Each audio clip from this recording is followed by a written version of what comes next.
Welcome to 360 Tamil. இன்னைக்கு இந்த வீடியோல ஒரு சூப்பரான வெப் சீரிஸோட எக்ஸ்பிளனேஷன் பத்தி தான் பார்க்க போறோம். இதோட பேரு ரோன்கினி பவன் அப்படின்றது. இது ஒரு பக்காவான சஸ்பென்ஸ் த்ரில்லர் வெப் சீரிஸ்னு சொல்லலாம். ஸ்டார்டிங்ல இருந்து எண்டிங் வரைக்கும் சூப்பரா கொண்டு போயிருப்பாங்க. முடிவுல நீங்க எதிர்பார்க்காத வேற லெவல் ட்விஸ்டும் வச்சிருப்பாங்க. முதல்ல இந்த வெப் சீரிஸோட பிளாட்டை பத்தி சொல்றேன். ஜோதிகான்ற நம்ம படத்தோட ஹீரோயினை காட்டுறாங்க. இவங்க கல்யாணம் முடிஞ்சு புதுசா வாக்கப்பட்டு ஒரு வீட்டுக்கு போறாங்க. அந்த வீட்டுல நிறைய பிரச்சனை இருக்கு. அதாவது ஹஸ்பண்டோட அண்ணன் இருக்காரு பாத்தீங்களா, கொஞ்சம் மனநலம் பாதிக்கப்பட்ட மாதிரி நடந்துக்கிறாரு. இதை தாண்டி அந்த வீட்டுல நிறைய அமானுஷம் இருக்கு. இதுக்கு முன்னாடி மருமகள் எல்லாம் அந்த வீட்டுக்கு வந்தவங்க எல்லாம் இறந்து போயிருக்காங்கன்னு தெரிய வருது. என்னடா இவ்வளவு அமானுஷம் எல்லாம் இங்க நடக்குது, என்னவா இருக்கும் அப்படின்ற மாதிரி இவங்க கொஞ்சம் விசாரிக்கலாம் ஆரம்பிக்கிறாங்க. கடைசியில என்ன நடந்ததுன்னு சொல்றதுதான் இந்த வெப் சீரிஸோட கதையா இருக்கும். கண்டிப்பா இந்த வெப் சீரிஸ் உங்க எல்லாருக்குமே பிடிக்கும்னு நம்புறேன். எக்ஸ்பிளனேஷன் குள்ள போறதுக்கு முன்னாடி வீடியோக்கு ஒரு லைக் போடுங்க. அதே மாதிரி இந்த எக்ஸ்பிளனேஷன் பிடிச்சிருந்ததுன்னா ஐப்னு ஒரு ஆப்ஷன் இருக்கும், அதையும் கிளிக் பண்ணி சப்போர்ட் பண்ணுங்க. மேற்கொண்டு பேசி டைம் வேஸ்ட் பண்ணாம நம்ம நேரடியா எக்ஸ்பிளனேஷன் குள்ள போயிடலாம். சீரிஸோட ஸ்டார்டிங் சீனே ஒரு இடத்துல கல்யாணம் முடிஞ்சிருக்கிறது நமக்கு தெரியுது. இப்ப ருத்ரான்னு ஒருத்தரை காட்டுறாங்க. இவர் மாப்பிள்ளையோட மூத்த அண்ணனா இருப்பாரு. எப்பதான்டா ரெடி ஆகி வருவாங்க, சீக்கிரமா வர சொல்லு அப்படின்ற மாதிரி கார் டிரைவர் கிட்ட சொல்றாரு. கார் டிரைவரா சரின்ற மாதிரிலாம் ஏத்துக்கிறாரு. இப்ப ஜோதிகான்ற கல்யாண பொண்ணு நமக்கு காட்டுறாங்க. இந்த பொண்ணுக்கு கல்யாணம் எல்லாம் முடிஞ்சிருச்சு, புகுந்த வீட்டுக்கு போக போறாங்க. அங்க போய் என்னோட லைஃப் எப்படி இருக்குமோ தெரியலன்ற மாதிரி ஃப்ரெண்டு கிட்ட சொல்றாங்க. அதெல்லாம் ஒண்ணே இல்ல, அவங்க பெரிய குடும்பம், உன்னை ராணி மாதிரி பாத்துப்பாங்க அப்படின்ற மாதிரிலாம் இந்த ஃப்ரெண்டு சொல்றாங்க. இவங்களை தைரியப்படுத்துறதுக்காக ஃப்ரெண்டு நிறைய விஷயங்கள் பேசுறாங்க. சரி சீக்கிரமா வா, வெயிட் பண்றாங்கன்ற மாதிரி ஃப்ரெண்டு கிளம்பிடுறாங்க. இவங்களுமே இந்த வீட்டை விட்டு போருமேன்ற மாதிரிலாம் ஃபீல் பண்ணிட்டு இருக்காங்க. இவங்களை கல்யாணம் பண்ண நபரோட பேரு ஆதித்யா அப்படின்றது. ஆதித்யாவை பொறுத்த வரைக்கும் மாமனார் மாமியார் கிட்ட பேசிட்டு இருக்காரு. அதை பத்தி தெரிஞ்சும் கல்யாணம் பண்ணி வச்சதுக்கு நன்றின்ற மாதிரி சொல்றாரு. ஏதோ ஒரு விஷயத்த பொண்ணு கிட்ட மறைச்சு கல்யாணம் பண்ணி வச்சிருக்காங்க போல. இந்த மாதிரிலாம் இவங்க பேசிட்டு இருக்கும் போது பொண்ணு மாடியில இருந்து இறங்கி வந்துட்டு இருக்காங்க. இப்ப பொண்ணு இங்க இருந்து கிளம்ப போறாங்கல்ல, அதனால ரொம்ப எமோஷனல் ஆகி பேரண்ட்ஸை கட்டி பிடிச்சு ஃபீல் பண்ணி அழுதுட்டு இருக்காங்க. டைம் ஆயிடுச்சு அப்படின்ற மாதிரி ஹஸ்பண்ட் சொல்றாரு. ஹஸ்பண்டை பொறுத்த வரைக்கும் 2 அண்ணனுங்க ஒரு தங்கச்சி இருக்காங்கன்னு தெரிய வருது. பக்கத்துல இருக்காங்கல்ல, அவங்க தான் தங்கச்சியா இருப்பாங்க. இப்ப கிளம்புற நேரம் வந்துருது. இவங்களும் கார்ல ஏறி உட்காடுறாங்க. தங்கச்சியும் மத்த அண்ணனுங்களும் முன்னாடி கார்ல போயிடுறாங்க. இவங்க மட்டும்தான் ஹஸ்பண்ட் கூட இந்த கார்ல டிராவல் பண்றாங்க. ஆக்சுவலா கல்யாண ப்ராசஸ் நடக்கும் போதே ஹஸ்பண்ட் கிட்ட பேசலாம் செய்வாங்கல்ல, ஆனா இந்த ஹஸ்பண்ட் சுத்தமா இவங்க கிட்ட பேசவே மாட்டாரு. இவங்களும் பேசுறதுக்கு ட்ரை பண்ணா ஒரு வரியில தான் பதில் சொல்றாரு. என்ன ஹஸ்பண்ட் நம்ம கிட்ட பேசவே மாட்டாரு அப்படின்ற மாதிரி இவங்க லைட்டா ஃபீல் பண்றாங்க. உங்களுக்கு இந்த கல்யாணத்துல பெருசா விருப்பம் இல்லையா, எதனால என்கிட்ட பேசவே மாட்டீங்க அப்படின்ற மாதிரிலாம் கேக்குறாங்க. இவர் அதுக்கும் பெருசா பதில் சொல்ல மாட்டாரு. அதெல்லாம் ஒண்ணும் கிடையாது அப்படின்ற மாதிரி சாதாரணமா இருக்காரு. என்ன இவர் பேசவே மாட்டாருன்ற மாதிரி இவங்க மேற்கொண்டு ஃபீல் பண்றாங்க. ஐயா எப்பவுமே அப்படிதான் அப்படின்ற மாதிரி டிரைவர் பேச ஆரம்பிக்கிறாரு. உங்க ஊரை பத்தி கொஞ்சம் சொல்லுங்களேன் அப்படின்ற மாதிரி இவங்க கேக்குறாங்க. கண்டிப்பா சொல்றேன் மேடம் அப்படின்ற மாதிரி இவரும் சொல்ல ஆரம்பிக்கிறாரு. இவங்களை பொறுத்த வரைக்கும் கொஞ்சம் தள்ளி இருக்க ஊரை சேர்ந்தவங்க போல. அந்த ஊரை பொறுத்த வரைக்கும் இவங்க குடும்பத்துக்குன்னு ஒரு பேர் இருக்கு. ஒரு டைம் இவங்க குடும்பம் சாதாரண ஆளா தான் இருந்திருப்பாங்க. ஆனா இவங்களுக்கு ஒரு கடவுளோட சிலை கிடைச்சிருக்கும். அந்த கடவுளோட பேர் தான் ரோன்கினியா இருக்கும். அதாவது ரோன்கினியை பொறுத்த வரைக்கும் வாழ்ந்தவங்க இறந்து போயிட்டா கடவுளா மாத்திடுவாங்கல்ல, அந்த மாதிரி அந்த ஊரே அந்த கடவுளை தான் வழிபடும். அந்த சிலை இவங்களுக்கு கிடைச்சிருக்கும். அந்த சிலை என்னைக்கு வீட்டுக்கு வந்ததோ அன்னில இருந்து இவங்க வீட்டுக்கு வருமானம் பயங்கரமா கிடைச்சிருக்கும். இவங்க நல்ல லெவலுக்கு வந்திருப்பாங்க. அந்த வீட்டை பொறுத்த வரைக்கும் எல்லாமே சாந்தி அம்மா தான் அப்படின்ற மாதிரி டிரைவர் சொல்றாரு. சாந்தி யாருன்னு பாத்தீங்கன்னா இவங்களோட மாமியாரா இருப்பாங்க. இத பத்திலாம் இவர் சொல்லிக்கிட்டே டிராவல் பண்ணிட்டு இருக்காரு. கொஞ்சம் இவங்களும் ஜாலியா பேசிக்கிட்டே டிராவல் பண்ணிட்டு இருக்காங்க. அப்பன்னு பார்த்து ஒரு போலீஸ் இருக்காரு பாத்தீங்களா, நிறுத்துங்கன்ற மாதிரிலாம் இவங்களை லாக் பண்ணிட்டு இருக்காரு. என்ன போலீஸ்லாம் வந்திருக்காருன்ற மாதிரி இவங்க யோசிச்சுட்டு இருக்காங்க. வந்த போலீஸ் யார் தெரியுமா, நம்ம கல்யாண பொண்ணோட ஃப்ரெண்டா இருப்பாரு. அவரோட பேரு மானஸ் அப்படின்றது. இப்ப மானஸ் இருக்காருல, என்ன மன்னிச்சிரு அப்படின்ற மாதிரிலாம் சொல்லிட்டு இருக்காரு. காரணம் என்னன்னா இவங்களோட கல்யாணத்துக்கு கூட வர முடியாம இருந்திருக்கும். வேற ஒரு இடத்துல வேலை இருந்ததுனால தான் வர முடியாம இருந்திருக்கும். இவங்களுமே எதுக்கு கல்யாணத்துக்கு கூட வரலன்ற மாதிரிலாம் கோவப்பட்டு இருக்காங்க. புரிஞ்சுக்கோ, வேலை இருந்தது அதனால தான் வர முடியல சாரின்ற மாதிரி இவருமே கிஃப்ட் எல்லாம் தந்துட்டு இருக்காரு. அப்பதான் ஹஸ்பண்ட் பக்கத்துல வந்து நிக்கிறாரு. இவர் தான் ஹஸ்பண்டா அப்படின்ற மாதிரி ஹஸ்பண்ட பார்த்து இவர் பேசிட்டுலாம் இருக்காரு. ஆதித்யா ரொம்ப ஃபார்மலா பேசுறாரு. அதாவது வணக்கம் வச்சா வணக்கம் மட்டும் வைக்கிறாரு, மேற்கொண்டு எதுவும் பேச மாட்டாரு. சரி கிளம்பலான்ற மாதிரி ஒய்ஃபை பார்த்து சொல்றாரு. டைம் ஆயிடுச்சா கிளம்புங்க அப்படின்ற மாதிரி மானஸ் இருக்காருல, இவங்களை அனுப்பி வச்சிடுறாரு. இவங்களும் மேற்கொண்டு டிராவல் பண்ணி ஆதித்யாவோட வீட்டுக்கு வந்துடுறாங்க. அப்பா இன்னும் உட்காந்துக்கிட்டே இருக்காரு. சீக்கிரமா எந்திரிச்சு வாங்க, மருமக வந்துட்டா அப்படின்ற மாதிரி சாந்தி சொல்லிட்டு இருக்காங்க. இப்ப மருமக காரை விட்டு இறங்குறாங்கல்ல, மருமகளுக்கு ஆராத்தி எல்லாம் எடுத்து இவங்க வெல்கம் எல்லாம் பண்ணிட்டு இருக்காங்க. பெங்காலி ஸ்டைல்ல ஒரு பொண்ணை வீட்டுக்குள்ள வரவேற்கிறதுக்காக சில விஷயங்கள் பண்ணுவாங்க பாத்தீங்களா, அந்த விஷயத்தெல்லாம் பண்ணிட்டு இருக்காங்க. இப்ப வீட்டுக்குள்ள கால் எடுத்து வைக்கலாம்னு நினைக்கும் போது மாமனார் இருக்காரு பாத்தீங்களா, திடீர்னு நெஞ்ச பிடிச்ச மாதிரி பொத்துன்னு கீழே விழுந்துடுறாரு. எல்லாருமே என்னாச்சு ஏதாச்சுன்ற மாதிரி பக்கத்துல போய் பார்த்துட்டு இருக்காங்க. ஆக்சுவலா 2 அண்ணன் இருக்கிறதா சொன்னல, அதுல நடு அண்ணன் பார்த்துட்டு இருக்காரு. அதுக்கப்புறம் எல்லாருமே பார்க்க ஆரம்பிக்கிறாங்க. இப்பதான் அப்பா இறந்து போயிட்டாருன்னு நமக்கு தெரிய வருது. அவருக்கு செய்ய வேண்டிய இறுதி சடங்கு எல்லாத்தையும் செஞ்சுட்டு இருக்காங்க. இப்ப 2 அண்ணனுங்க இருக்காங்கல்ல, இவ வந்த நேரமே சரியில்லைன்ற மாதிரிலாம் குசு குசுன்னு பேசிட்டு இருக்காங்க. இதை கேட்டு ஆதித்யா கொஞ்சம் கோவப்படுறாரு. இதுக்கும் அவளுக்கும் என்ன சம்பந்தம் இருக்கு, அவருக்கு ஹெல்த் இஷ்யூ இருந்தது அதனால இறந்து போனாரு அப்படின்ற மாதிரிலாம் சொல்லிட்டாரு. பரவாயில்லப்பா, நம்ம ஹஸ்பண்ட் நமக்கு சப்போர்ட்டிவா பேசுறாரு அப்படின்ற மாதிரி இவங்களுமே யோசிக்கிறாங்க. ஆக்சுவலா இந்த வீட்டை பொறுத்த வரைக்கும் ஒரு வேலைக்கார லேடி இருக்காங்க, அவங்க பேரு லக்ஷ்மி அப்படின்றது. அவங்கள பொறுத்த வரைக்கும் பயங்கரமா அதிகாரம் பண்றாங்க. இவங்க ஒர்க்கரா தானே இருக்காங்க, இருந்தாலுமே ரொம்ப ஆட்டிடியூட் காமிச்சுதான் பேசுறாங்க. நீ வந்த நேரம் சுத்தமா சரியில்லைமா அப்படின்ற மாதிரிலாம் சாதாரணமா இவங்க கிட்ட சொல்லிட்டு இருக்காங்க. நம்ம ஹீரோயினுக்கு இது புது இடம் இல்ல, அதனால அந்த லக்ஷ்மியை எதிர்த்து எல்லாம் பேச மாட்டாங்க. அமைதியா அவங்க கிட்ட பேசிக்கிட்டே வேலையை பார்த்துட்டு இருக்காங்க. ஆனா லக்ஷ்மி பேசிட்டு இருக்கிறது அந்த சாந்திக்கு கேட்டுது. நீ எதுக்காக இந்த விஷயத்தெல்லாம் பேசிட்டு இருக்க, எந்திரிச்சு உள்ள போய் வேலையை பாருன்ற மாதிரி அனுப்பிடுறாங்க. அவ பேசினதெல்லாம் நீ பெருசா எடுத்துக்காத, என் ஹஸ்பண்டுக்கு ஏகப்பட்ட ஹெல்த் இஷ்யூ இருந்தது, அதனால தான் அவர் இறந்து போயிட்டாரு, உன் ராசி சம்பந்தப்பட்ட எதுவும் இல்லம்மா, நீ தேவையில்லாம கவலைப்படாது அப்படின்ற மாதிரிலாம் இந்த பொண்ணுக்கு ஆறுதல் சொல்லிட்டு இருக்காங்க. பரவாயில்லப்பா, இவங்களும் நல்ல விதமா தான் இருக்காங்கன்ற மாதிரி ஹீரோயின் சந்தோஷப்படுறாங்க. ஆக்சுவலா அவர் இறந்து போயிட்டார்ல, அதுக்காக எல்லாருக்குமே சாப்பாடு மாதிரிலாம் பரிமாறிட்டு இருக்காங்க. ஆதித்யாவோட மூத்த அண்ணன் பேரு ருத்ரான்னு சொல்லியிருப்பேன். எப்ப பாரு சரக்கச்சுக்கிட்டே இருப்பாரு. அவரு திடீர்னு இந்த இடத்துல கோவப்பட்டு கத்த ஆரம்பிக்கிறாரு. அது என்னன்னா, என்னோட ஒய்ஃப் கமலி இருந்த வரைக்கும் என்னோட அப்பா நல்லா தான் இருந்தாரு, நீ வந்த நேரம் செத்து போயிட்டாரு, கமலி நீயே கேளு, கமலி நீயே கேளுன்னு பக்கத்துல யார்கிட்டயோ பேசுற மாதிரி பேசிட்டு இருக்காரு. என்ன இவர் எப்படி பேசிட்டு இருக்காருன்ற மாதிரி ஹீரோயின் ஷாக் ஆயிட்டு இருக்காங்க. இவருக்கு கொஞ்சம் மென்டல் ப்ராப்ளம் இருக்கிறது இவங்களுக்கு தெரிஞ்சிருது. அம்மா இருக்காங்கல்ல, இவனை கூட்டு போங்கன்ற மாதிரி சொல்லிட்டாங்க. ஆதித்யாவும் இன்னொன்னு அண்ணனும் சேர்ந்த மாதிரி இந்த ருத்ராவை ரூம்க்கு இழுத்துட்டு போயிட்டு இருக்காங்க. ஆக்சுவலா பொண்ணு ஒருத்தங்க இருக்காங்கன்னு சொன்ன பாத்தீங்களா, அவங்க பேரு சந்திரிகா அப்படின்றது. இன்னைக்கு நைட் அண்ணி உன் ரூம்ல தான் படுப்பாங்க, 2 பேருமே சேர்ந்து படுத்துக்கோங்க அப்படின்ற மாதிரிலாம் சாந்தி சொல்லிட்டாங்க. ஆக்சுவலா ஹீரோயின் ரொம்ப பயந்து போயிருக்காங்கல்ல, இந்த மாமியார் சமாதானம் சொல்லிட்டு இருக்காங்க.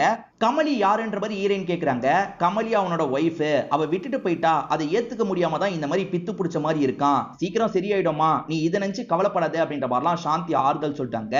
ஆக்சுவலா தங்கச்சி கூட தானே படுக்க சொன்னாங்க, இவங்களுமே படுக்கிறதுக்காக சந்திரிகாவோட ரூம் வந்துடுறாங்க. ஆனா சந்திரிகா இருக்காங்கல்ல, என் ரூம்ல நான் மட்டும் தான் படுப்பேன், எனக்கு இன்னொருத்தர் கூட படுத்தா செட் ஆகாது, உனக்கு வேற ஒரு ஏற்பாடு பண்றேன்ற மாதிரி சந்திரிகா இருக்காங்கல்ல கையை பிடிச்சி இவங்களை கூட்டு வராங்க. வேலைக்காரங்களுக்காக ஒரு ரூம் ஒதுக்கி இருப்பாங்க, இந்த ரூம்ல படுத்துக்கோன்ற மாதிரி சொல்லிடுறாங்க. சரி பரவாயில்ல, இங்கேயே படுத்துக்கலாம் அப்படின்ற மாதிரி ஹீரோயினும் யோசிக்கிறாங்க. வேலைக்கார லேடியோட பேரு லக்ஷ்மின்னு சொல்லியிருப்பேன், நீங்க மேல படுத்துக்கோங்க, நான் கீழே கூட படுத்துக்கிறேன்ற மாதிரி பாயெல்லாம் விரிச்சிட்டு இருக்காங்க. கமலி யாருன்றதை தெரிஞ்சுக்கணும் அப்படின்ற மாதிரி ஹீரோயினுக்கு தோணுது. அந்த கமலியை பத்தி கொஞ்சம் சொல்லுங்க அப்படின்ற மாதிரிலாம் கேக்குறாங்க. அவங்க தான் இறந்து போயிட்டாங்களே, அவங்கள பத்தி சொல்றதுக்கு என்ன இருக்கு அப்படின்ற மாதிரி இந்த லக்ஷ்மி புலம்பிக்கிட்டே சில விஷயங்களை சொல்றாங்க.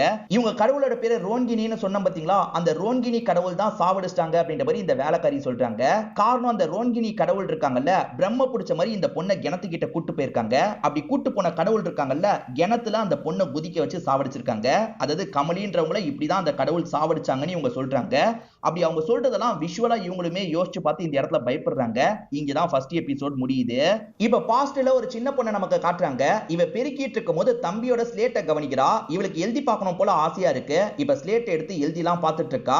அப்ப தம்பி இந்த விஷயத்தை கவனிச்சிடறான். தம்பி என்ன பண்றானா, அம்மா கிட்ட போட்டு கொடுத்துறான். அம்மாவும் டென்ஷனா இந்த இடத்துக்கு வராங்க. தம்பியோட ஸ்லேட்டை வச்சு நீ என்ன பண்ணிட்டு இருக்க, நீ வீட்டு வேலையை பார்த்தா போதும், தம்பி படிக்கிற வேலையை பார்த்துப்பான் அப்படின்ற மாதிரி பொண்ணை போட்டு பயங்கரமா அடிக்கிறாங்க. இந்த சின்ன பொண்ணுக்கு படிக்கணும்ன்ற மாதிரி ஆசை இருக்கு, ஆனா அம்மா படிக்கவே விட மாட்டாங்க. இந்த பொண்ணு அடிச்சுக்கிட்டே இருக்காங்க. தம்பி இருக்கான்ல, அடி வாங்கினதை சொல்லி கிண்டல்லாம் பண்ணிட்டு இருக்கான். இப்ப பிரசன்ட்ல நம்ம ஹீரோயின் இருக்காங்கல்ல, டீ எல்லாம் ஊத்திட்டு இருக்காங்க. அப்ப அந்த இடத்துக்கு ஆதித்யா வராரு. அதாவது இவங்களோட ஹஸ்பண்ட் வந்து இவங்களுக்கு ஹெல்ப்லாம் பண்றாரு. லைட்டா பேசிட்டு போறாரு. இதை நினைச்சு இவங்களும் வெக்கப்பட்டு சிரிச்சிட்டு இருக்காங்க. அப்ப வேலைக்காரியான லக்ஷ்மி இந்த இடத்துக்கு வந்துடுறாங்க. லக்ஷ்மி இவங்களை பயங்கரமா அதிகாரம்லாம் பண்ணிட்டு இருக்காங்க. லக்ஷ்மி வேலைக்காரங்க தான், இருந்தாலுமே என்னன்னு தெரியல இவங்களை அதிகாரம் பண்ணிக்கிட்டே இருக்காங்க. அம்மா காலையில டீயை குடிச்சிருவாங்க, உடனே போய் அவங்களுக்கு தாங்கன்ற மாதிரிலாம் சொல்றாங்க. சரி ஓகேன்ற மாதிரி மருமகளான நம்ம ஹீரோயின் இருக்காங்கல்ல, அத்தைக்கு தரதுக்காக வந்துடுறாங்க. நீ எதுக்குமா இதெல்லாம் பண்ற அப்படின்ற மாதிரி இவங்க கேக்குறாங்க. பரவாயில்ல இருக்கட்டும், இந்தாங்க குடிங்கன்ற மாதிரிலாம் தந்துட்டு இருக்காங்க. இவங்க ஹஸ்பண்ட் இறந்து போயிட்டார்ல, அதை நினைச்சு இவங்க ஃபீல் பண்ணிட்டு இருக்காங்க. இதை தாண்டி ஜோஷியர் ஒரு விஷயத்த சொல்லியிருப்பாரு. கொஞ்ச நாள் மாப்பிளையும் பொண்ணும் சேரக்கூடாதுன்ற மாதிரி சொல்லியிருப்பாரு. அதாவது ஒரு 10 நாள் கிட்ட சேரக்கூடாதுன்ற மாதிரி சொல்லியிருப்பாரு. வந்தோடனே இது நடந்தது உனக்கு கஷ்டமா இருக்கும்னு புரியுது அப்படின்ற மாதிரி இவங்க ஆறுதல்லாம் சொல்லிட்டு இருக்காங்க. வேற ஒரு நாள் தங்கச்சி இருக்கா பாத்தீங்களா, மேல டாக்டர் வந்திருக்காரு, போய் இந்த டீயை தாங்கன்ற மாதிரி அதிகாரமா தந்துட்டு இருக்கா. என்னன்னு தெரியல, ஹீரோயினை எல்லாருமே ரொம்ப அதிகாரம்லாம் பண்ணிட்டு இருக்காங்க. டாக்டர் எதுக்கு வந்திருக்காருன்னா ருத்ராவை செக் பண்றதுக்காக தான் வந்திருக்காரு. ருத்ரா மேல இருக்க ஒரு ரூம்ல தான் இருக்காரு. இவங்களுமே டீயை வைக்கிறதுக்காக வராங்க. டாக்டர் ருத்ரா கிட்ட பேசிட்டு இருக்காருல, இப்ப டீ வைக்க வரும்போது இவங்கள பார்த்த ருத்ரா இருக்காருல, கமலி நீ வந்துட்டியா, கமலி நீ வந்துட்டியா அப்படின்ற மாதிரி கட்டி பிடிக்கிற மாதிரிலாம் பண்ணிட்டு இருக்காரு. டாக்டரும் விடு விடுன்னு தடுக்கிறதுக்கு ட்ரை பண்றாரு. அதை மீறியும் ருத்ரா கட்டிலாம் பிடிச்சிட்டு இருக்காரு. இப்ப சவுண்ட் கேட்டு எல்லாருமே வேகமா இந்த இடத்துக்கு வந்துட்டு இருக்காங்க. நம்ம ஹீரோயின் இருக்காங்கல்ல, பயந்த மாதிரி மாமியாருக்கு பின்னாடி போய் நின்றுறாங்க. இப்ப எல்லாருமே இந்த இடத்துக்கு வந்துடுறாங்க. ஆக்சுவலா நடு அண்ணனோட பேரை நான் இன்னும் சொல்லாம இருக்கேன்ல, நடு அண்ணனோட பேரு தேவா அப்படின்றது. இப்ப தேவாவும் ஆதித்யாவும் சேர்ந்த மாதிரி இந்த ருத்ராவை கண்ட்ரோல் பண்ணிட்டு இருக்காங்க. ருத்ராக்காக ஒரு மருந்து வச்சிருப்பாங்க, அதை அவருக்கு கொடுத்தோன்னு அவர் மயங்கலாம் ஆரம்பிச்சிடுறாரு. இங்கதான் இந்த ருத்ராவோட பிளாஷ்பேக்கை நமக்கு காட்டுறாங்க.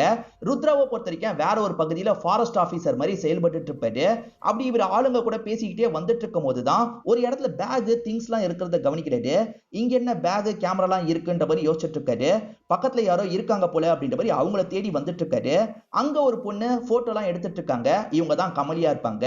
இங்க மிருகம் இருக்கு, அவசரப்படாதீங்க, லைட்டா சவுண்ட் போட்டா கூட வந்துரும் அப்படின்ற மாதிரிலாம் உங்களுக்கு புரிய வச்சுட்டு இருக்காரு. கொஞ்சம் இவங்களுக்குள்ள நெருக்கம் மாதிரிலாம் ஏற்பட்டுச்சுல, இவங்க ரெண்டு பேருமே பேசி அறிமுகமாக்கிறாங்க.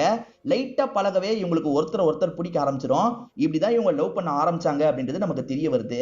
பிரசன்ட்ல ருத்ரா ஒரு பிரச்சனை பண்ணார்ல, அதுல ஹீரோயினோட முகத்துல எல்லாம் காஃபி பட்டிருக்கும், சாரி டீ பட்டிருக்கும். மாமியார் இருக்காங்கல்ல, அதெல்லாம் கிளீன் பண்ணிக்கிட்டே தான் மேற்கொண்டு நடந்த விஷயத்த சொல்றாங்க. பையன் வெளியூருக்கு வேலை பார்க்கறதுக்காக போனார்ல, அப்படி திரும்பி வந்தவர் கமலியை கல்யாணம் பண்ணிட்டு வந்திருப்பாரு. கமலியை பொறுத்த வரைக்கும் ரொம்ப மாடர்னான டைப்பை சேர்ந்தவங்களா இருப்பாங்க. பையனுக்கு குடும்ப பாங்கா ஒரு பொண்ணை கட்டி வைக்கணும்னு நினைச்சிருப்பாங்க. ஆனா பையன் இப்படி வந்ததை அம்மாவாலையும் அப்பாவாலையும் ஏத்துக்க முடியல. அப்பா சுத்தமா ஏத்துக்க மாட்டாரு. இதை நான் ஏத்துக்கவே மாட்டேன், இங்க இருந்து போடான்ற மாதிரிலாம் சொல்லிட்டாரு. இந்த வீட்டுல உங்களுக்கு மட்டும் உரிமை இல்ல, எனக்குமே உரிமை இருக்கு, நான் எதுக்கு போகணும், இவதான் இதுக்கப்புறம் இந்த வீட்டோட மூத்த மருமக அப்படின்ற மாதிரிலாம் வீட்டுக்குள்ள கூட்டு வந்துட்டு இருக்காரு. அவ வந்ததுல இருந்து நிறைய பிரச்சனை எல்லாம் பண்ணா அப்படின்ற மாதிரி மாமியார் இந்த இடத்துல சொல்ல ஆரம்பிக்கிறாங்க. அவங்கள பொறுத்த வரைக்கும் மாடர்ன் டைப்பான பொண்ணுல, எப்ப பாரு சாங்ஸ் கேட்பாங்க, எப்ப பாரு காமிக்ஸ் எல்லாம் படிச்சுட்டு இருப்பாங்க. அதே மாதிரி மாடர்னா ட்ரெஸ் போட்டுட்டு இருப்பாங்க. இந்த பூஜை கீஜன் எதுவுமே பண்ண மாட்டாங்க. பூஜை பண்ணுமான்னு இவங்க சொன்னாலும் அதெல்லாம் என்னால பண்ண முடியாதுன்ற மாதிரி அலட்சியப்படுத்துவாங்க. வீட்லயே ட்ரிங்க்ஸ் எல்லாம் பண்ணுவாங்க. இதெல்லாம் அம்மாக்கு பிடிக்க மாட்டேங்குது. அம்மாவை பொறுத்த வரைக்கும் பையன் கிட்ட தானே சொல்ல முடியும். பையன் கிட்ட சொல்றாங்க, பையன் இருக்கார்ல, என் அம்மா எப்படி சொல்றாங்களோ நீ அந்த மாதிரி தான் இருக்கணும், அப்படி இல்லைன்னு வச்சுக்கோ இந்த வீட்டுல இருக்க முடியாதுன்ற மாதிரி ஒய்ஃபு கூட எப்ப பாரு சண்டை போடுறாரு. சரி நம்ம மாறினா என்னன்ற மாதிரி கொஞ்சம் கொஞ்சமா அந்த கமலி இருக்காங்கல்ல, குடும்ப பாங்கா மாறலாம் ஆரம்பிக்கிறாங்க. சாரி போட்டுக்கிறாங்க, பூஜை ஒழுங்கா பண்றாங்க. இதெல்லாம் பாக்குற அம்மாக்கு கமலியை ரொம்ப பிடிக்க ஆரம்பிச்சிருது.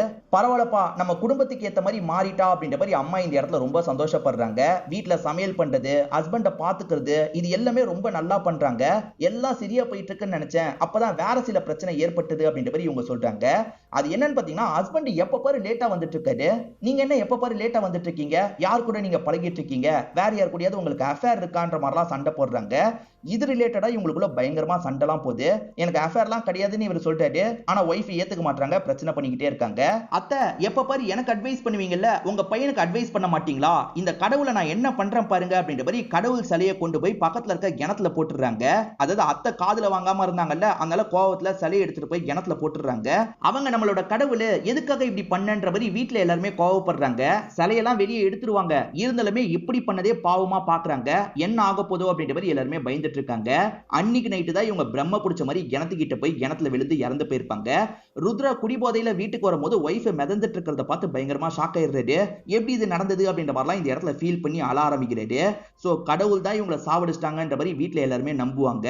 இதுதான் நடந்தது அப்படின்ற மாதிரி மாமியார் எல்லாத்தையும் சொல்லி முடிக்கிறாங்க. இப்ப யாரோ இவங்களை பாக்குறதுக்கு வந்திருக்காங்க போல. மாமியார் இருக்காங்கல்ல, சரி நீ கிச்சன் வேலையை கொஞ்சம் பாத்துக்கோமா அப்படின்ற மாதிரி வெளியே போறாங்க. இவ்வளவு நேரம் வேலைக்கார லேடியும் இது எல்லாத்தையும் கேட்டுட்டு இருந்திருப்பாங்க. வேலைக்கார லேடி சில விஷயங்களை சொல்றாங்க. அது என்னன்னா, ருத்ராக்கு அஃபேர்லாம் இல்ல, மருமக தப்பா புரிஞ்சுக்கிட்டான்ற மாதிரி தான் மாமியார் சொல்லியிருப்பாங்க. ஆனா ருத்ராக்கு அஃபேரும் இருந்திருக்கும்.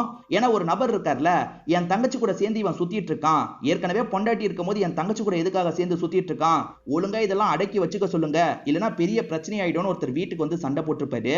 இதனால தான் ஒய்ஃப் செம்மையா டென்ஷன் ஆயிருப்பாங்க. கண்டிப்பா நம்ம ஹஸ்பண்டுக்கு அஃபேர் இருக்குன்ற மாதிரி சண்டைலாம் போட்டிருப்பாங்க.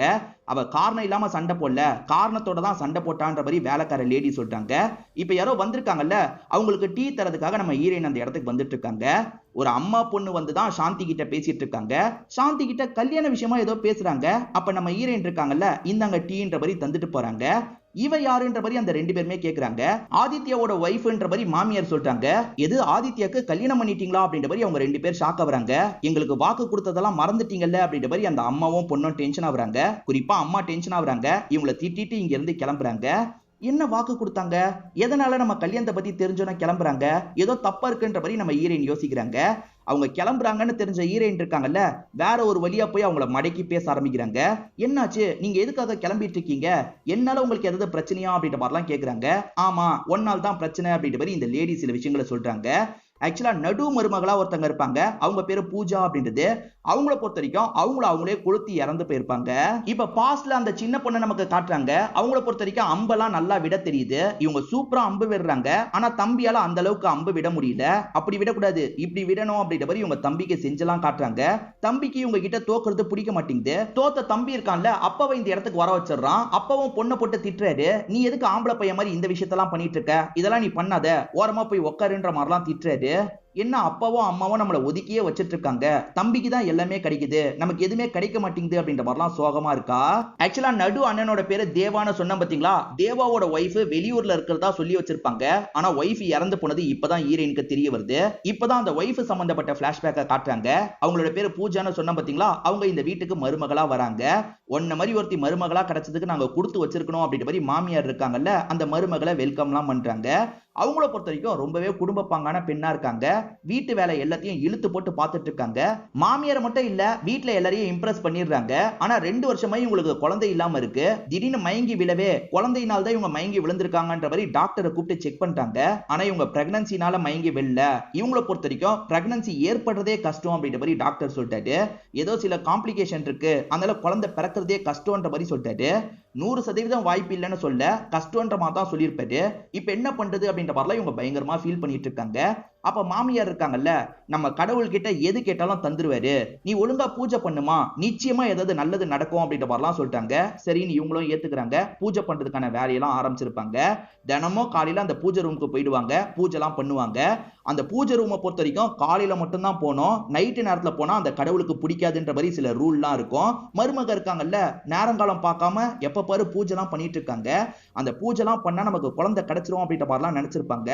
என்னதான் இவங்க பண்ணாலும் சரி, குழந்தை இவங்களுக்கு ஃபார்மே ஆக மாட்டேங்குது. இப்ப திரும்பி டாக்டர் செக்லாம் பண்ணி பாக்குறாரு.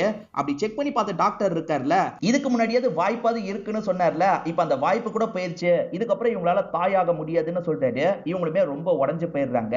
ஆக்சுவலா தேவாவை பொறுத்த வரைக்கும் கொலிக்கா ஒரு பொண்ணை வீட்டுக்கு கூட்டு வந்து வேலைலாம் பார்த்துட்டு இருக்காரு. இதை பாக்குற ஒய்ஃப் செம்மையா கடுப்பாயிடுறாங்க. ஓஹோ, இவளை கரெக்ட் பண்ணி இவ மூலியமா குழந்தை பெத்துக்கலான்னு பாக்குறீங்களா, என்ன கல்ட்டி விடலான்னு பாக்குறீங்களா அப்படின்ற மாதிரி தேவையில்லாம பேசுறாங்க. நீ அப்படிலாம் நினைக்காத, என்னைக்குமே எனக்கு நீ மட்டும் தான் அப்படின்ற மாதிரிலாம் சொல்றாரு. ஆனா அந்த விஷயத்தை இந்த பூஜா ஏத்துக்க மாட்டாங்க. ஹஸ்பண்ட் கிட்ட பிரச்சனை எல்லாம் பண்ணிட்டு இருக்காங்க. சோ இவங்களால குழந்தை பெத்துக்க முடியாதுன்னு தெரிஞ்சிருச்சுல, அதனால தான் அடிக்கடி இவங்க சண்டைலாம் போட்டுட்டு இருக்காங்க. கொஞ்சம் மென்டலா பாதிக்கப்படுற நிலைமைக்கும் போயிடுறாங்க. இந்த நிலைமையில இந்த பூஜா ஒரு ஐடியாவை கொடுக்குறாங்க. பூஜாவை பொறுத்த வரைக்கும் ஒரு தங்கச்சி இருக்காங்க பாத்தீங்களா, இந்த தங்கச்சிய ஆதித்யாக்கு கட்டி வச்சிருங்க, அதாவது உங்க கடைசி பையனுக்கு கட்டி வச்சிருங்க, அவங்களுக்கு கண்டிப்பா குழந்தை பிறக்கும்ல, அந்த குழந்தைய என்னோட குழந்தை மாதிரி நான் பாத்துப்பேன் அப்படின்ற மாதிரிலாம் சொல்லிட்டு இருக்காங்க. இதனால தங்கச்சியும் இவங்களோட அம்மாவும் ஏத்துக்கிறாங்க.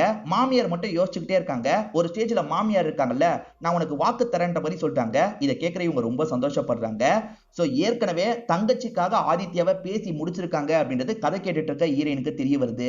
நைட்டு நேரம் பூஜை ரூமுக்கு போக கூடாதுன்ற மாதிரி சொல்லியிருப்பாங்கல்ல, ஆனா இவங்க நைட்டு நேரம் குளிச்சுட்டு பூஜை ரூம்குள்ள எல்லாம் போயிட்டு இருக்காங்க. இதை பாக்குற மாமியார் ஷாக் ஆகுறாங்க. இவன் என்ன இந்த நேரத்துல போயிட்டு இருக்கான்ற மாதிரி யோசிச்சுட்டு இருக்காங்க. இந்த நேரத்துல கடவுள் கிட்ட வேண்டலான்றதுக்காக தான் அவங்க போயிருப்பாங்க. இப்படிலாம் பண்ணக்கூடாதே, வெளியே வான்ற மாதிரிலாம் மாமியார் கூப்பிடுறாங்க. அவங்க கேட்காம இருந்திருப்பாங்க. குழந்தை கிடைக்கலன்றதுக்காக இந்த பூஜா ரொம்ப மென்டலா பாதிக்கப்பட்டுறாங்க. ஏன்னா எப்பவுமே சாந்தி தான் அந்த கடவுளுக்கு பூவெல்லாம் போட்டு பூஜை பண்ணுவாங்க. இதுக்கப்புறம் நான் பண்றேன்ற மாதிரி இவங்க பிரச்சனை பண்றாங்க. இல்லம்மா, நான் பண்ணதான் கரெக்டா இருக்கும்ன்ற மாதிரிலாம் சாந்தி பேசிட்டு இருக்காங்க. அதான் நான் பண்றேன்னு சொல்றேன்ல, உனக்கு என்ன பிரச்சனை அப்படின்ற மாதிரி அத்தன் கூட பார்க்காம பலார்னு கண்ணத்திலேயே அரைஞ்சிடுறாங்க. இவன் என்ன பேசிட்டு இருக்கும்போது நம்மளே அறையிறா அப்படின்ற மாதிரி அத்தையும் இந்த இடத்துல ஃபீல் பண்ணிட்டு இருக்காங்க. சரி, மென்டலா பாதிக்கப்பட்டிருக்கா, இவ கூட நம்ம பிரச்சனை பண்ண வேணான்ற மாதிரி பொறுத்துலாம் போயிருப்பாங்க. அன்னைக்கு நைட்டு இவங்க அந்த சாமி ரூம்ல படுத்து தூங்கலாம் செஞ்சிருப்பாங்க. திடீர்னு பார்த்தா அந்த சாமியே கோவப்பட்டு என்ன பண்ணிடுறாங்கன்னா, இவங்க எரியிற மாதிரி பண்ணிடுறாங்க. அப்படிதான் இவங்க எரிஞ்சு இறந்து போனாங்க அப்படின்ற மாதிரிலாம் அத்தை சொல்லிட்டு இருக்காங்க. உண்மையிலேயே இப்படிதான் எரிஞ்சாங்களா இல்ல வேற யாராவது கொளுத்திட்டாங்களான்னு தெரியல. ஆக்சுவலா பூஜாவோட அம்மா சொன்ன மாதிரி காமிச்சாங்கல்ல, இப்ப கதையை வந்து தேவா முடிக்கிற மாதிரி காட்டுறாங்க. வீட்டுல வச்சு தேவா தான் இந்த விஷயத்தெல்லாம் எக்ஸ்பிளைன் பண்ணிட்டு இருக்காரு. இதை சொன்னா நீ பயப்படுன்றதுக்காக தான் சொல்லல அப்படின்ற மாதிரிலாம் சொல்லிட்டு இருக்காங்க. இந்த வீட்டுக்கு வாக்கப்பட்டு வந்த 2 பேர் இறந்து போயிருக்காங்கன்னு நம்ம ஹீரோயினுக்கு தெரிய வருதுல, ஹீரோயின் லைட்டா பயப்படுறாங்க. ஏன்னா பூஜாவோட அம்மா சொல்லும் போது நீ கவனமா இருன்னு சொல்லியிருப்பாங்க. அதெல்லாம் இவங்க மைண்டுக்குள்ள ஓடிட்டு இருக்கு. இப்ப பதட்டத்துல தண்ணி குடிக்கலாம்னு நினைக்கும் போது தண்ணி சுத்தமா இல்ல. சரி, தண்ணியை பிடிக்கலான்ற மாதிரி இவங்க வந்துட்டு இருக்காங்க. அப்பதான் ஒரு இடத்துல இவங்க தெரியாதனமா ஒரு பாக்ஸை தள்ளி விடுறாங்க. அந்த பாக்ஸை தள்ளி விடும் போது உள்ள ஒரு போட்டோ இவங்களுக்கு கிடைக்குது. இது என்ன போட்டோ அப்படின்ற மாதிரி எடுத்து பாக்குறவங்க ஷாக் ஆயிடுறாங்க. இவங்க ஹஸ்பண்ட் இருக்காரு பாத்தீங்களா, வேற ஒரு பொண்ணு கூட கல்யாண கெட்டப்ல இருக்காரு. அப்ப நம்ம ஹஸ்பண்டுக்கு ஏற்கனவே ஒரு பொண்ணு கூட கல்யாணம் ஆயிருக்கா, அது அந்த பூஜாவோட தங்கச்சியும் இல்ல, வேற ஒரு பொண்ணு. இந்த பொண்ணு யாருன்ற மாதிரிலாம் பயங்கரமா ஷாக் ஆயிட்டு இருக்காங்க. பாஸ்ட்ல ஒரு அக்கா தம்பியை காட்டுவாங்கல்ல, அவங்கள காட்டுறாங்க. தம்பி இருக்கான்ல, கடவுள் வேஷம் போட்ட மாதிரி டான்ஸ்லாம் பண்ணிட்டு இருக்கான். அதுக்கு இவங்க தாளம் போட்ட மாதிரி ரசிச்சுலாம் பார்த்துட்டு இருக்காங்க. இப்ப தம்பி டயர்ட் ஆயிட்டு என்ன பண்றானா, மாஸ்கை கழட்டி வச்சுட்டு தண்ணி குடிக்கிறதுக்காக வீட்டுக்குள்ள போறான். அந்த கேப்ல இவங்க அந்த மாஸ்கை மாட்டிக்கிறாங்க. சூப்பரா இந்த இடத்துல டான்ஸ்லாம் பண்ணிட்டு இருக்காங்க. தம்பி சாதாரணமா ஆடி இருப்பான், ஆனா இவங்க சூப்பரா டான்ஸ் பண்ணிட்டு இருக்காங்க. இத பாக்குற தம்பிக்கு கடுப்பாயிருது. அம்மா கிட்ட போட்டு கொடுத்துறான். இப்ப அம்மா இருக்காங்கல்ல, நீ திருந்தவே மாட்டியா, வீட்டுக்குள்ள இருந்தானே சொன்னேன், எதுக்கு வெளியே வந்தன்ற மாதிரி பொண்ணை போட்டு அடிச்சிட்டு இருக்காங்க. பொண்ணு இதெல்லாம் நினைச்சு பயங்கரமா ஃபீல் பண்றாங்க. ஈரனை பொறுத்த வரைக்கும் நைட்டு போட்டோ பார்த்த மாதிரி காமிச்சாங்கல்ல, அதுல செம்மையா அப்செட் ஆயிருப்பாங்க. இப்ப காலையில செம்மையா துணிமணி எல்லாம் எடுத்து வச்சிட்டு இருக்காங்க. இப்ப முழிக்கிற ஹஸ்பண்ட் என்ன பண்ணிட்டு இருக்கேன்னு கேக்குறாரு. இவங்க எதுவுமே பேசாம கோவமா எடுத்து வச்சிட்டு இருக்காங்க. வாங்கிட்டு தான் கேக்குறேன் என்னாச்சு அப்படின்ற மாதிரி திரும்ப திரும்ப கேட்டுட்டு இருக்காரு. இதுக்கப்புறம் இந்த வீட்டுல இருக்க முடியாது, நான் கிளம்ப போறேன்ற மாதிரி சொல்லிட்டாங்க. உனக்கு என்னாச்சு சொன்னதானே தெரியும்ன்ற மாதிரி இவர் கோவமா கேக்குறாரு. இதான் பிரச்சனை போதுமான்ற மாதிரி அந்த போட்டோவை காட்டுறாங்க. போட்டோவை பார்த்து இவர் எதுவுமே பேச முடியாம அமைதியா இருக்காரு. எதுக்காக இதை மறைச்சிங்க, உண்மையை சொல்லுங்கன்ற மாதிரிலாம் கேக்குறாங்க. இப்பதான் இவருமே அந்த பொண்ணு யாருன்றத சொல்ல ஆரம்பிக்கிறாரு. இந்த ஊரோட திருவிழாவை பொறுத்த வரைக்கும் இந்த ஊர்ல ஒரு சாமியை கும்பிடுறாங்கல்ல, அந்த சாமி வேஷம் போட்ட மாதிரி தான் டான்ஸ் எல்லாம் பண்ணுவாங்க. அந்த மாதிரி ஒரு பொண்ணு புதுசா இந்த ஊருக்கு வந்து டான்ஸ் எல்லாம் பண்ணிட்டு இருக்காங்க. அந்த பொண்ணோட பேரு காவியா அப்படின்றது. இவங்க பண்ணது இவருக்கு ரொம்பவே பிடிச்சிருக்கும். இவருமே நல்லா பண்ணீங்கன்ற மாதிரிலாம் அவங்க கிட்ட பேசுறாரு. இப்படி படிப்படியா பேச பேச இவங்க ரெண்டு பேருக்குள்ளயும் காதல் மலர்ந்திருக்கும். இவங்க ரெண்டு பேருமே பழகிட்டு இருக்கிறதெல்லாம் ஒரு சாங் மாதிரி நமக்கு காட்டுறாங்க. இவருக்கு ரொம்ப பிடிச்சிருச்சுல, அம்மா கிட்ட சொல்லிட்டாரு. அம்மாக்குமே இந்த பொண்ணு ரொம்ப பிடிச்சிருது, அதனால மருமகளா ஏத்துக்கிறாங்க. இவங்க ரெண்டு பேருக்குமே கல்யாணம் முடிஞ்சிருக்கும். அந்த காவியா இருக்காங்கல்ல, இவரோட வீட்டுக்கு வந்துடுறாங்க. இன்னைக்குதான் இவங்க ரெண்டு பேருக்கு ஃபர்ஸ்ட் நைட்டா இருக்கும். இவங்க ரெண்டு பேருமே ரொமான்ஸ் எல்லாம் பண்ணிட்டு இருக்காங்க. இந்த காவியாவை பொறுத்த வரைக்கும் வீசிங் ப்ராப்ளம் இருக்கும். திடீர்னு வீசிங் ப்ராப்ளம் வந்துருது. இப்ப இன்கேலர் எடுக்கணும்ல, இவருமே இன்கேலர் எங்கன்ற மாதிரி டிராயர்ல எல்லாம் தேடிட்டு இருக்காரு. இல்லன்னு தெரிய வருது. சரி கார்ல இருக்கா பாருன்ற மாதிரி அசிஸ்டன்ட் கிட்ட சொல்றாரு. டிரைவரா ஒருத்தர் இருப்பார்ல, அவர்கிட்ட சொல்றாரு. அவருமே கார் முழுக்க தேடுறாரு, ஆனா கார்லயும் இல்லன்னு தெரிய வருது. இன்கேலர் இல்லையேன்ற மாதிரி இவங்க எல்லா பக்கமும் தேடி பார்த்துட்டு இருக்காங்க. ஆனா கடைசி வரைக்கும் இன்கேலர் இவங்களுக்கு கிடைக்க மாட்டேங்குது. துடிச்சுக்கிட்டே இருந்த காவியா இருக்காங்கல்ல, ஒரு ஸ்டேஜ்ல இந்த இடத்துல இறந்து போயிடுறாங்க. இப்ப வீட்டை சேர்ந்த எல்லாருமே இந்த இடத்துக்கு வந்து பார்த்து ஷாக் ஆயிடுறாங்க. அச்சச்சோ புது மருமக இறந்து போயிட்டாலே அப்படின்ற மாதிரி தான் இந்த இடத்துல பயங்கரமா ஷாக் ஆயிருப்பாங்க. ஏற்கனவே 2 மருமக இறந்து போனது ஈரனுக்கு தெரிய வந்ததுல, இப்ப 3வது மருமகளும் இறந்து போயிருக்கான்னு தெரிஞ்சோம் பயங்கரமா ஷாக்லாம் ஆயிடுறாங்க. இதோட நம்ம பார்ட் 1 முடிச்சுக்கலாம். பார்ட் 2ல இதுக்கப்புறம் நிறைய விஷயங்கள் நடக்கும். அதெல்லாம் என்னன்றதை நம்ம பார்த்துக்கலாம். இப்போ வரைக்கும் கதை உங்க எல்லாருக்குமே பிடிச்சிருக்கோன்னு நம்புறேன். இந்த வீடியோ உங்களுக்கு பிடிச்சிருந்ததுன்னா லைக் பண்ணுங்க, கமெண்ட் பண்ணுங்க. அதே மாதிரி இந்த சேனலை சப்ஸ்கிரைப் பண்ணனா சப்ஸ்கிரைப் பண்ணி வச்சுக்கோங்க.